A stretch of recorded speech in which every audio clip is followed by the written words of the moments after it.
in tista od 4 do 1 so zarje, rumene, sotrate, zelene in tako naprej. Vigancov smo rekli, je bilo 19. Vigan je stara slovanska beseda za ogenj in tukaj ogenj gori 6 dni v tednu, 12 do 16 ur na dan.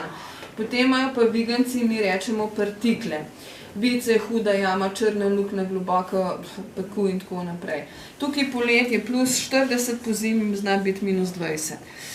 Moški, ženske in otroci, viganci imajo 3, 1 ali pa 6 ognjišča. Moški, ženske in otroci in mama tukaj tudi kuha.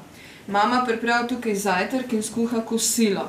In v kropi doma en vid, zjutraj žganc, opolne žganc, pa za večerjo spet en žganca. Je pa tako, no tukaj vidite tudi zibke, dojenčki so bili tudi tukaj.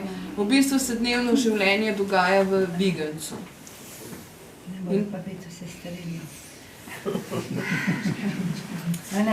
Pa so pa vrci, praznik so vse smrkavi. Drugače je pa tako, no,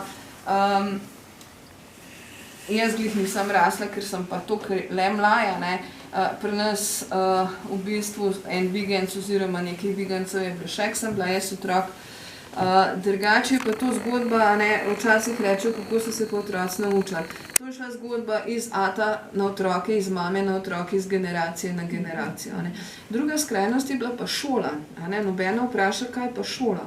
Šola je bila nedeljska najprej, po nedeljski jutranji maši 2 ure, potem pa pride ena luštna cesarica, ki se reče Marija Terezija, in ona leta 1774 zaukaže, da morajo iti otroci v šolo. Ne samo fantki, ampak tudi punčke.